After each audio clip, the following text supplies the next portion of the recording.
Baiklah, di sini saya akan menjelaskan salah satu materi dari mata kuliah Media dan Sumber Belajar PAI, yaitu mengenai metode dalam ketetapan memilih media dalam pembelajaran PAI. Sebelumnya perkenalkan, saya atas nama Khairunisa Hasbua dari Kluster 3 dengan NIM 202020 3886 208078. Nah, sebelum kita masuk pada metode-metode apa saja yang digunakan, kita harus mengetahui terlebih dahulu pengertian dari metode itu sendiri. Oke, metode berasal dari bahasa Yunani, yakni meta berarti melalui dan hodos artinya cara atau jalan atau alat atau gaya. Sedangkan menurut istilah, metode adalah cara, jalan, atau langkah-langkah yang dilakukan untuk mencapai suatu tujuan atau maksud. Nah, di sini yang ingin kita ketahui yaitu bagaimana cara mengetahui syarat-syarat media pembelajaran PAI, kriteria pembelajaran PAI, dan dasar pertimbangan dalam pemilihan media pembelajaran PAI. Yang pertama yang kita bahas ialah syarat-syarat media pembelajaran PAI.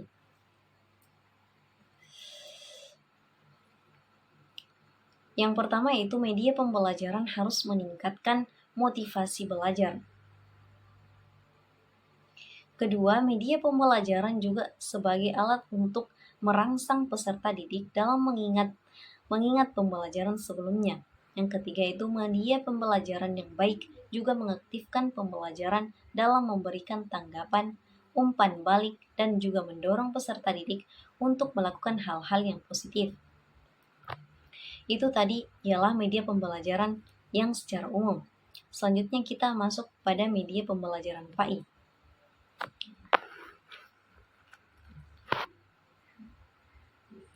Media pembelajaran pada PAI ialah yang pertama ialah visible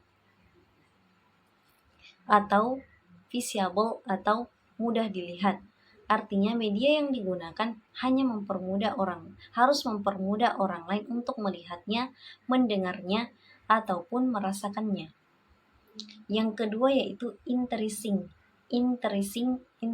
atau menarik, yaitu media yang digunakan harus memiliki nilai kemenarikan sehingga yang melihatnya akan tergerak dan terdorong untuk memperhatikan pesan yang disampaikan melalui media tersebut.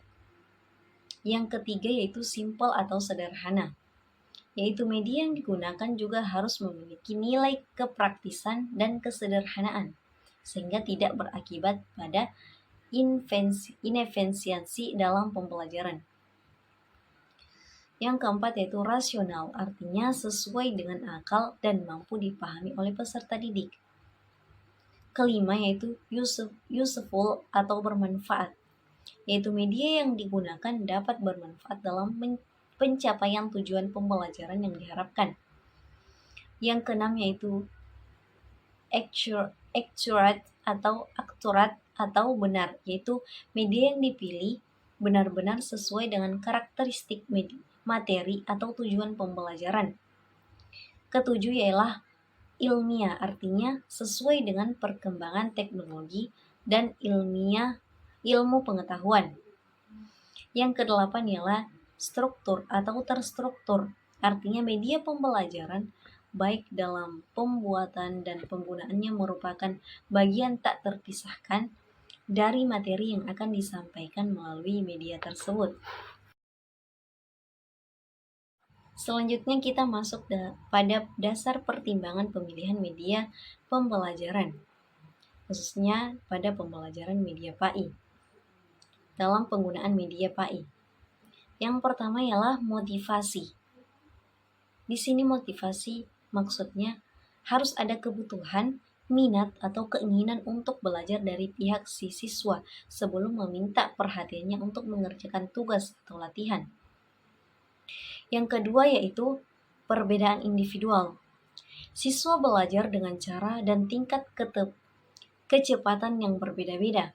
Faktor-faktor seperti kemampuan inteligensinya, tingkat pendidikan kepribadian, dan gaya belajar mempengaruhi kemampuan dan kesiapan siswa untuk belajar. Nah, yang ketiga ialah tujuan pembelajaran. Jika siswa diberitahukan apa yang diharapkan mereka pelajari melalui media pembelajaran itu, kesempatan untuk berhasil dan pembelajarannya semakin besar. Di samping itu, pernyataan mengenai tujuan belajar yang ingin dicapai dapat menolong perancang dan penulis materi pelajaran. Tujuan ini akan menentukan bagian isi yang mana yang harus mendapatkan perhatian pokok dalam media pembelajaran. Nah, yang keempat ialah persiapan. Persiapan sebelum belajar. Siswa sebaiknya telah menguasai secara baik pelajaran dasar atau memiliki pengalaman yang diperlukan secara memadai yang mungkin merupakan persyaratan untuk penggunaan media dengan sukses. Yang keenam ialah emosi. Pembelajaran yang melibatkan emosi dan perasaan pribadi serta kecakapan amat berpengaruh dan bertahan. Ketujuh ialah partisipasi. Agar pembelajaran berlangsung dengan baik, seorang siswa harus menginteraksi informasi, tidak sekedar diberitahukan kepadanya. Oleh sebab itu, belajar memerlukan kegiatan partisipasi harus aktif dari siswa tersebut. Yang ke-8 ialah umpan balik. Hasil belajar dapat meningkatkan. Nah, yang ke-8 ialah umpan balik. Hasil belajar dapat meningkatkan apabila secara berkala siswa diinformasikan kemajuan belajarnya. Yang ke-9 ialah penguatan. Apabila siswa berhasil belajar, ia didorong untuk terus belajar. Pembelajaran yang didorong oleh keberhasilan amat bermanfaat, dapat membangun kepercayaan diri dan secara positif mempengaruhi perilaku di masa-masa yang akan datang. Yang ke-10 ialah latihan dan pengulangan. Sesuatu hal yang baru jarang sekali dapat dipelajari secara efektif hanya dengan sekali jalan. Agar suatu pengetahuan atau keterampilan dapat menjadi bagian kompetensi atau kecakapan intelektual seseorang, haruslah pengetahuan atau keterampilan itu sering diulangi atau diasah kembali, dilatih dalam berbagai konteks. Dengan demikian, ia dapat tinggal dalam ingatan jangka panjang. Yang terakhir ialah penerapan. Nah, hasil belajar yang diinginkan adalah meningkatkan kemampuan seseorang untuk menerapkan atau mentransfer hasil belajar pada masalah atau situasi yang baru. Tanpa dapat melakukan hal ini, pemahaman sempurna belum dapat dikatakan dikuasai. Nah, selanjutnya pada poin terakhir ialah mengenai kriteria pemilihan media pembelajaran, di mana hal ini merupakan salah satu komponen yang tidak terlepas dari komponen pembelajaran. Dalam pemilihan media, ada beberapa pertimbangan atau kriteria yang dapat digunakan agar dapat terpenuhinya kebutuhan dan tercapainya tujuan pembelajaran. Nah, langsung saja yang pertama ialah ketetapannya dengan tujuan pembelajaran.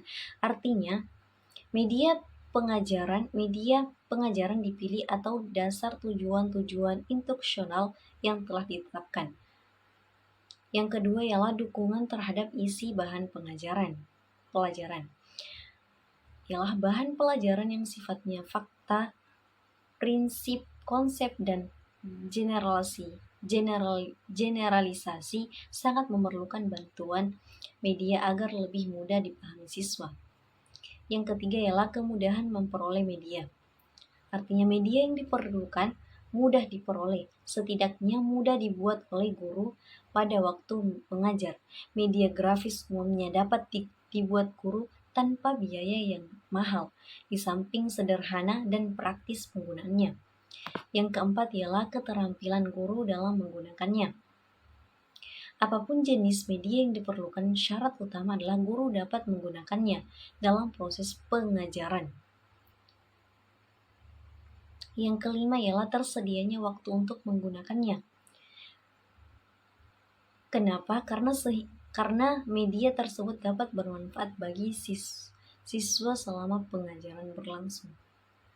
Yang keenam ialah sesuai dengan taraf berpikir siswa. Memilih media untuk pendidikan dan pengajaran harus sesuai dengan taraf berpikir siswa, sehingga makna yang terkandung di dalamnya dapat dipahami oleh siswa. Yang ketujuh ialah praktis, luas, dan bertahan.